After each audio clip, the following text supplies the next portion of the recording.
s'il vous plaît. Alors, en français, je suis maître Massokhna Kane,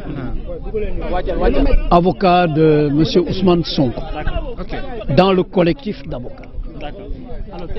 Nous sommes une trentaine ou plus, parce qu'il y en a beaucoup qui sont constitués aujourd'hui également. Là, en matière criminelle, personne ne doit être jugé sans assistance d'un avocat. C'est ce que la loi prévoit. Pour ce qui concerne notre client, il n'a jamais reçu de convocation pour se présenter devant cette juridiction. C'est très clair, parce que il y a un officier de police à Ziguinchor qui a établi un procès-verbal pour dire qu'il a trouvé Ousmane Sonko devant sa maison pour lui signifier qu'il était convoqué devant la chambre criminelle. Et cela date du 11 mai. Du 11 mai. Il a daté son document du 11 mai. Alors que c'est le commissaire Adramé Sarr de Dakar qui, le 15 mai, a constaté dans son procès-verbal qu'il était allé au domicile de Ousmane Sonko et ne l'a pas trouvé. Et qu'il a dû faire recours à l'assistance du commissaire de Ziguinchor, puisqu'il avait appris que M. Sonko était à Ziguinchor. Donc le 15 mai, le commissaire Adramé dit: j'ai cherché Ousmane Sonko à son domicile à Keur-Gorgui, cité Keur-Gorgui, je ne l'ai pas trouvé. Et j'ai fait appel à mon collègue qui est à Ziguinchor pour lui servir la signification. Et ce commissaire l'a dit: moi j'ai vu Ousmane Sonko il y a 4 jours. Or c'est le 15 qu'on l'a requis. Il antidate son document en disant que c'est le 11 qu'il a vu M. Ousmane Sonko. Ce qui est manifestement faux. Donc,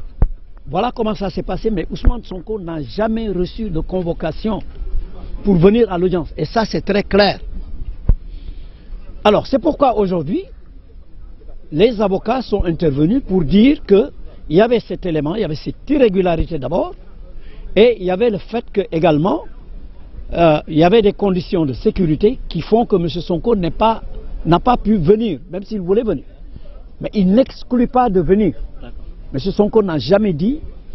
que pour cette affaire, il n'allait pas venir s'il était régulièrement convoqué et si on avait mis sa sécurité, si on a garanti sa sécurité. Voilà la situation. Est-ce que M. Sonko s'est excusé pour son... Évidemment, les avocats ont présenté ces excuses-là, ont expliqué ces motifs. Donc là, c'est très clair. Mais nonobstant tout cela, et contre toute attente, le tribunal a estimé devoir faire table rase de tout ça et retenir l'affaire. Donc en violation de toutes ces règles. Ici est ajouté que Ndeye Khady elle-même, il y a eu des avocats, comme ils vous l'ont expliqué, qui se sont constitués, et donc tout devait concourir à ce que cette affaire soit renvoyée. Parce que le code de procédure pénale dit qu'il faut au moins 3 renvois. Mais alors, où est l'urgence à vouloir retenir une affaire à la première audience? Parce que le 16, c'était une audience simplement de renvoi d'office. Parce que quand les avocats ont voulu parler de renvoi, pour pouvoir prendre connaissance du dossier, le tribunal avait dit non, non, non, on ne plaide pas sur aucun motif, c'est un renvoi d'office. Et c'est pourquoi aujourd'hui les avocats ont demandé le renvoi, pour prendre connaissance du dossier. Comment peut-on, même en matière correctionnelle, à plus forte raison en matière criminelle, comment peut-on demander à des avocats de défendre quelqu'un qui est accusé sans que l'avocat ne soit mis dans des dispositions qu'il faut pour défendre son client, c'est-à-dire mettre le dossier à sa disposition? Ça, c'est impossible. Ça, même en rêve, un tribunal ne devait penser à cela. Refuser le renvoi à un avocat qui vient de se constituer pour qu'il puisse prendre connaissance du dossier et s'entretenir avec son client sur la stratégie de défense. Ça, c'est violer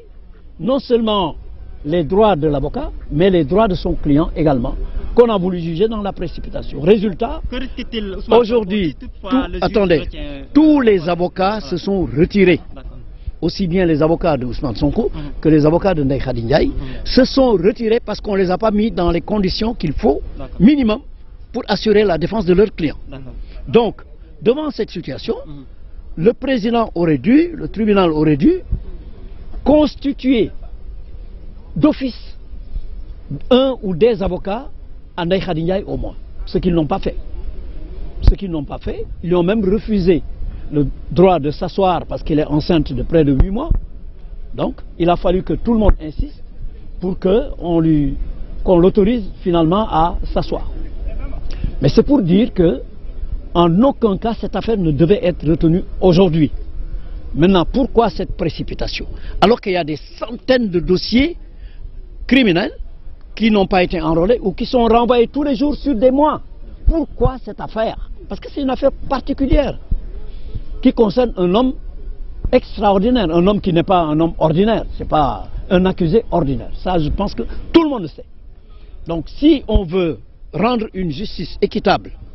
en respectant les droits des accusés et les droits des avocats pour les défendre, on ne devait en aucun cas retenir cette affaire aujourd'hui. C'est ce qui a expliqué que les avocats sont partis. Votre client, si toutefois le juge a retenu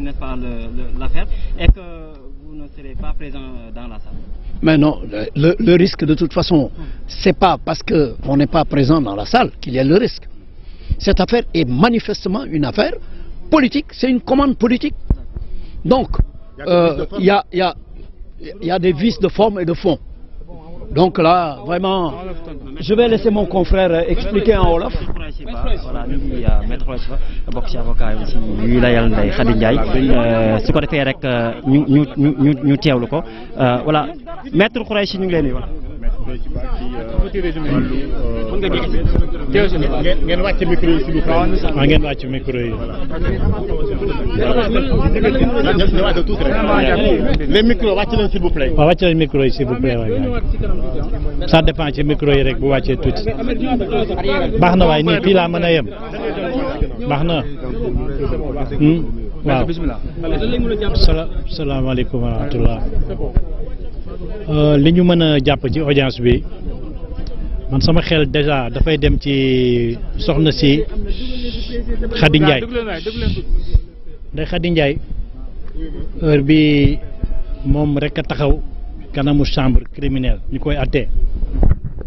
te Ndeye Khady Ndiaye ci dossier bi dañ koy toppee complice maanaam auteur principal bi neewu fi. Ndeye Khady Ndiaye nag ku dëkk Sénégal war nga ko sargal surtout tey jii du ma avocat am de mais jigéen moo ñu jur ñun ñëpp te li mu dund depuis ci affaire bi depuis début bi ba tey nii gis nañu lu xew ci salle bi cette dame est à terme maanaam dafa ëmb te incha allah du yàggatul dara léegi yàlla may ko mu wasit mais gis ngeen dafa taxaw.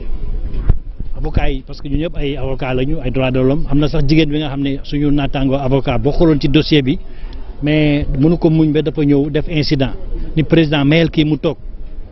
ndax jigéen bu wérul la te fi mu toll gis nga ko sonn na mu am incident parce que président bi nanguwul loolu te ñaari soxna yi monté aussi nekk président wax dëgg yàlla xam naa am nañu leen métti. mais noonu la ñu demee ba ci fin bi procureur ci boppam nee na waa soxna si mën nga toog ça dañ ne tollument bi nga xam ne bu ñu lay attee yow jigéen ngay waaj a wasin sax duñu tenir en considération mbir boobu te jigéen bu biir bu am problème ci justice muy problème mu xaalis wala problème mu bor wala problème mu divorce ak lu mënti doon juge bi da lay dàq sa kër ba nga wasin nga door a ñëw ñu door la attee donc xamuñu luy urgence pour lii pour ndaw si. li gën a bon tey jii elle comparaît devant une juridiction criminelle avocat mi xool nañ situation bi ñoom ñëpp ñu génn salle bi kenn défendre ko te yoon dafa ne juridiction criminelle mënoo ci taxaw amoo sañ-sañ taxaw ci te amuloo avocat même bu ñu lay jàpp maanaam premier jour bi ngay taxaw juge d'instruction muy inculpation bu amul avocat procédure bi day nul waxuma la jugement loolu moo tax chambre criminelle état bi ci boppam mooy def li ñuy wax assistance juridictionnelle di fay avocat pour ñu défendre accusé yi amul avocat donc loolu leer la tey jii de li ñuy dund nii mu ngi nii maintenant nag Sonko Ousmane Sonko képp ku koy défendre en tout cas ñun ñi yàlla def ñu sol robe mu am cofeel ci ñun ñaan ñu assister ko ba fi ñu toll nii man de dama ne sant yàlla bu baax Ousmane Sonko jàppale ko c'est ak procédure c'est une succession de bénédiction maanaam yëpp ay xéwal la parce que liñ ko teg ni mu diisee ni mu ñaawee mais mu toll fii suñu borom bu lay jox ndam fu ko neex la koy jaaralee te ndam mënul weesu lii Ousmane wax na fi waxu désobéissance civile wax na fi résistance mais su ko waxul du nit sax parce que moom li ko dal juróom-ñaari yoon yu mujj yiñ ko fi woo tribunal ñetti yoon yëpp xaw na ci ñàkk bakkanam yëpp xam nañ ni mu demee ba tey ji li muy dund Ziguinchor xam nañ ko ba fii Dakar neewu fi mais li xew Dakar démb buntu këram xam nañ ko waaw tey ji li gën a garaaw ñu koy woo chambre criminelle déjà opposant bu dee nii ñu mën ko woowee chef de l'opposition ndax voix yi mu amoon ak doole bi ko yàlla may ci réew mi mais kooku nga ko yóbbu chambre criminelle déjà ñaaw na ci condition yu mel nii ci dossier bu ñàkk fayda bu mel nii bu salté bu mel nii bu nga xam amul benn maanaam amul solo te dara du ci dëgg ku ci nekk fii xam nga ni ñi monté complot bi seen bopp nee nañu mbir mi dara amu ci waaw bu ñu tolloo foofu ñu ne par force dañuy atte mais nañ ko rafetal bu ñuy atte c'est pas parce que nit ki dafa woote résistance wala désobéissance que doo ko jox kayit parce que le problème gis nañ fi seen ay naatongo yu ne jot na kayit du dëgg ku ci nekk na nga fàttaliku bésu penc balaa bésu penc sax sa bàmmeel ak bés bi yàlla ne fal yawma la tuzlamu nafsun shay'an wala tusaha non gis ngeen sëñ bi dañuy fontu rek mais li ñu xaar te yàlla waxul kenn dara de man mi wax yéen xaw ma ndax naa yendu wala ndax naa fanaan waaw ku ci nekk na nga seet lay xaar te loo fi def da nga koy fay bon tey ji normalement mënuñu woon retenir affaire bi parce que Sonko kenn convoqué wu ko ni ko ma soxna kan waxee loolu moo am mais looy wuyu see xam nga nit doo wuyu si parce que rajo nga dégg dañ lay attee wala ci journal déedéet dañ lay jox kayit te kayit bi da nga koy décharger wane nañu preuve bi nii que mbir mu pon bu garaaw am na te commissaire bi tey jii toog Ziguinchor ñu koy wax Massaly moo def li ñuy wax un faux du 11 mai parce que bu dul woon faux le 15 mai commissaire bi nekk fii Adramé bu dig du dem le 15 mai muy lundi bi parce que mardi 16 lañ doon convoqué pour audience bi lundi 15 à 8 heures mu présenté wu cité Kër Góor gi moom directeur u dig bi nekk fii mu ne gisu fa Ousmane Sonko mu ngi dem Kër Massar seeti Khady Ndiaye mu jox Khady Ndiaye convocation Khady Ndiaye signé parce que bu ñu la convocation da ngay signé Khady Ndiaye signé dem ñëw fii directement ci greffe bi ñu ne ko suba mooy le 16 sa audience mu ñëw mais Sonko jotul kayit boobu la preuve le 15 ne wu fi yoon mu ngi fële Ziguinchor commissaire Ziguinchor le 11 fexe na moom ba def kayitam boobu nag mooy faux bi parce que dafa ñëw décrire na sax këru Ousmane Sonko nee na kër gu weex la mur bi def na presque 2 mètres de hauteur am na sax ay barbelé ce qui est faux parce que ku dem foofu xam nga ne amul barbelé ensuite nee na dama fekk Sonko ci buntu kër gi mu taxaw ci devanture bi ce qui est encore faux parce que Sonko du taxaw foofu même buy jël oto sax du taxaw foofu donc fa la fekk Sonko jox naa ko convocation bi mais convocation bi am ni Sonko inspecteur des impôts intellectuel bu day ni moom signé wu ko moom tam commissaire xamul ni convocation dañ koy signé bon donc amul signature amul dara c'est un faux parce que bu dul woon faux le 11 boobu kon du ñu toog le 15 patron di Adramé bi nekk Dakar dem cité Kër Góor gi ne comme Sonko convoqué guñ ko dañuy ñëw fii pour convoquer ko xam ngeen ni yenn yi rafetul sax moo tax ma ni dañu sant yàlla parce que Sonko li ñu ko def yëpp day xëpp seen kaw dañuy def ay erreurs yi nga xam ni mais rafetul sax ñu koy waxtaanee parce que duñ la gëm. moom mu ñàkk fi teew ngeen ñàkk teew si biir salle bi ban jeexital lay am si procès bi ak si Sonko. non amul benn jeexital parce que ay nit rek ñooy àtte gis ngeen dossier bii bu dee ñi koy àtte ay nit lañu bu dee ay doomu aadama lañu de ay nit parce que je pense que sax boo demoon parc an sax génnee fa ay malade jox leen dossier bi ñu xool. wala nga jël toutes les données def ko ci ordinateur ñu xool Sonko amuñu fu ñu jaar ba condamné ko mënuñu ko déclarer coupable parce que dara amu ci xam nga dossier peu importe Sonko nekk fi wala bañ fi nekk témoins yi maanaam seede yi ñu convoqué ñoo waroon ñëw ñoom ñëpp seede bu ci nekk rek mën nga régler dossier bi mieux que 50 avocats parce que ñoom li ñu dund ak li ñu fekkee dañuy wax parce que témoins ñaar moo am ki fekkee ak ki gis ak ki dégg am na sax témoin bu ñu mën wooye de personnalité parce que mën na dégg mbiru waa ji ne ah man de lii weddi naa ko parce que diw mënul def lii mais bref témoin yi gën a important ñëwuñu mais nan nga bëggee ni da ngay atte affaire bi Sonko ci boppam ku ko atte rek la bëgg ndax bu doon loolu li mu ñëw fii ci tribunal benn opposant ñëwu ko fii ci tribunal bi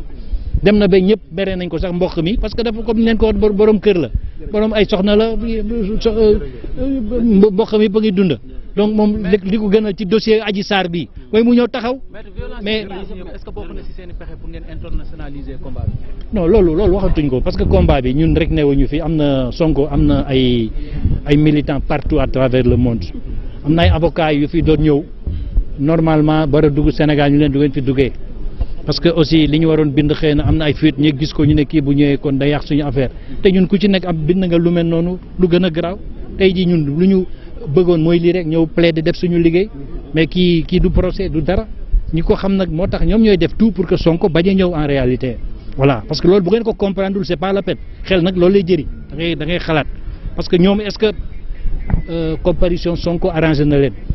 mais bu leen arrangé woon daañ ko jox comparution citation comme ni ñu ko daan def mais bii baaxul c'est parce que ñoo ko def exprès. Merci beaucoup. Voilà, c'est tout. La prochaine étape ce sera quoi aujourd'hui? mu ngi prochaine étape mu ngi ci loxo subhanahu wa taala man xaw ma ko li ma xam rek mooy ni ñu koy atte ni contumace la tudd atte bi baaxul parce que Ndeye Khady Ndiaye amul avocat donc lii du atte kenn mësu ko gis ci àdduna gis nañ fi temps yi mais amul avocat bu génnee amatul avocat te seen avocat yi maa ngi leen di sargal di leen sant di leen gërëm parce que vrai avocat la ñu gis nañu li ñu daj ñun ñu génn ñoom tam ñu ne du ngeen ñu gën a gore ñun tam dañuy génn parce que yéen bu dee auteur principal yéen la ngeen def nii ngeen gedd salle bi ñun dofuñu dañ leen di topp te loolu jar na sant parce que ñoom depuis ñun ñu ngi liggéey non mënuñ ci dara non mënuñ ci dara dans la mesure où on n'est pas présent dans la salle mënuñu plaider ne pas plaider c'est une façon de plaider ñu ngi plaider beneen façon ensuite juge yi duñu ay robot ay nit lañ de ay doomu aadama lañu dossier bii c'est pas parce que Sonko newu fi que dañ koy déclarer coupable de parce que déglu ndaw si mënul wax ñaari baat yu taxaw waaw déedéet bëgguma sax RAS mooy Rabi Adji Sarr mooy rien à signaler waaw moom vraiment honnêtement amul benn problème moom tiituñu ci loolu ñoom ñoo tiit ñi bañoon Sonko jàkkaarloog moom waaw c'est ça il faut le comprendre. mu nekkoon maître Khoureychi Ba réaction